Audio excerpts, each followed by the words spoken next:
I know one of the other considerations that we had for using the Yaesu radios is the heads were detachable, so that we Absolutely. could put the radio up in a penthouse, but still have the radio head down in an office or a boardroom or wherever. Absolutely, More and accessible. and the research that we had to do on that was pretty interesting. And then It we went to was. Yaesu and said, how far away can we put these? Because, like I said, we have some places where we have 10 stories to go between where the radio itself would live and the head would be stationed for the control point.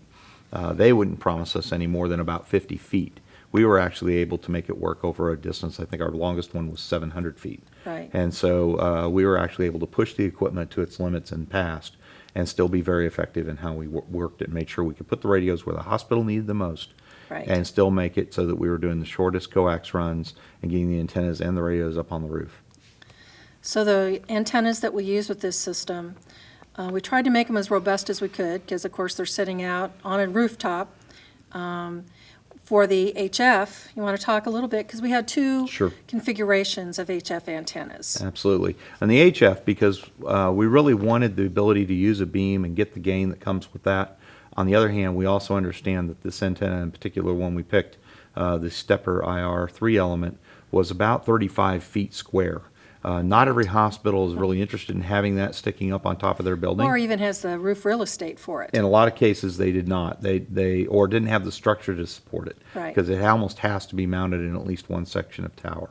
So all of those issues became apparent as we got on site, physically inspected each facility, and were able to start to architect how we were going to do that. In a lot of cases, we opted for a folded dipole solution instead. Right. Less visibility from the ground, less intrusive in other ways. Now, you lost the ability to direct the direction, signal, right. right? The directionality went away. But on the other hand, it was a compromise solution to make it happen at all. And in a lot of our rural facilities, there was only one hospital in each county, so every facility got the HF capability. Right. And here again was the decision making. Do we get a real big rig? Do we get a little rig? Do we give them an amplifier, not an amplifier? All of those decisions, we really looked at funding and said some of those things we couldn't do. So it's just the radio, and that's the FT897, again from Yaesu. We really could have picked any brand. It wasn't a particular desire to stick with Yaesu, but it was about looking at the base functionality of the radio and what was the least complex, but yes, the most compact. Right. And still get a full 100 watts out of the radio itself without an amplifier, because we quickly figured out we couldn't afford to buy amplifiers for everybody. Right, and in subsequent videos in this series, we'll go over each of these radios. Absolutely. And talk about their functionality. So maybe another thing to discuss might be some of the ancillary equipment that came with it. Right.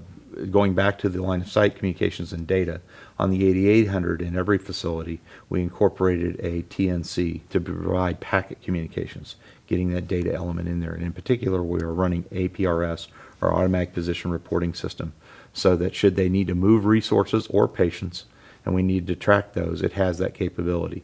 It also has a limited messaging capability in it. So Right. if we need to send a short message, tactical traffic of some sort, we can do that there. The best part, though, is that we were able to replicate EM Resource. And you might talk about how the hospitals use that. EM Resource, as you know, is a program that we use in the Kansas City Metro. Well, actually, they use it all over the state, both states, that helps us look at real-time data through the emergency departments.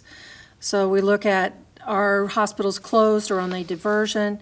If we have a multiple casualty incident, how many beds are open, what types of patients can they take, what capabilities do they have. And so that capability, that computer program, software program that we have is integral to all of the emergency departments that we have. And so the ability to replicate that, because if we lose network capability, it takes out all of our phones, it also takes out all of our computers. Right. And so replicating that is of great importance. And so being able to do that, which we did demonstrate in an exercise that we did, showed what we were able to do and how we were able to replicate that. And I think it was of great value. I agree. I think it was our first big success story. That was the first big exercise we did. It was. And was based on a real event out in St. Louis. And it was a heat event that the high heat, long duration, was starting to cause power outages. And when those happened, there was some capabilities for sustaining operations within the hospitals, but typically that ran out in a few hours. And this was a several-day power out event. And that's a place where they could have replicated the EM resource capability Right. very quickly. And we had to build protocols for that. People We had to did. know how to collect the data, but we could do it with APRS in a semi-automated function. And so it was just a matter of collecting the data in the hospital, putting it into the system, and then others could see it in a graphical way that ultimately EM Resource picked up and started doing within their own product. They did. It was very interesting. And I guess they appreciated the way that we did that. Right. So the amateur radio has had many applications within our metro area. It fulfills a Joint Commission need. It is able to replicate data that we have. Plus, it provides us redundant communications if we need them. Talk about the Joint Commission need. Now, we talked earlier about Katrina and what happened there, but I think an outcome of that is changes in that. Maybe explain what Joint Commission is relative to the Okay. hospitals and how that became a requirement for the project. Joint Commission is really a regulatory body that commissions hospitals to continue to operate, actually. They have a long list of standards. There is a whole emergency management chapter, and included in that is communications. And so one of those requirements is that we're able to provide redundant communications within our facility, even if we lose connectivity to the community. Okay. So that's if we lose our voice over IP phone, which takes down our network, which we have actually had happen a couple of times in the metro Yep. in the last couple of years. I think that the need is obvious, but now that it's a standard that you have to meet for your accreditation, I think it helps make it valuable to everybody. Right. It Okay, shows very that value. We talked a little bit about the long-distance radios and some of the equipment that we have. We forgot to mention that we have power supplies that go with each Oh, radio. absolutely. They're separate. Absolutely. We could have probably put them together, but we decided to leave them separate so that each radio had its own power source. And it provides redundancy. Those power Right. supplies individually are able to operate all three radios if you have Right. three. But they gave us some redundancy, which turned out to be a good thing. As we went through the project, we found a single part that We was did. failing in those power supplies, and we had about 90 of them spread through the project. We were able to negotiate with the company to get them repaired. We did some of that repair work ourselves. We did, And now they've all been touched in theory, and they seem to be operating fine. thanks So to the we're- help of the amateur radio community. Absolutely. We had several folks who were technically able to do that repair, and we swapped them out and got them done. So did. having that redundancy, though, was very helpful because no one was ever without during that time. We always had them, somebody had power supplies that were working. So there's lots of moving parts to this, so to speak, some moving, some not.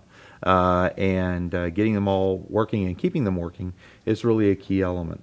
And that's the readiness piece. It is the readiness piece. That's all part of what Casey Hart is all about. So we put Casey Hart together to be able to maintain these radios. And actually, this group is kind of unique. There's only a few other places in the country where they've replicated this project. And so our amateur radio operators here in the metro region are a great part of keeping this project up and going. Right. Very valued volunteers. I'm always amazed when I go into the facilities and you mention Casey Hart, and they may not know me because who they know, and yes, they should. They know their local operator who's Correct. coming in every month to sit down, go through the equipment, Right. do the net, and perform the checks.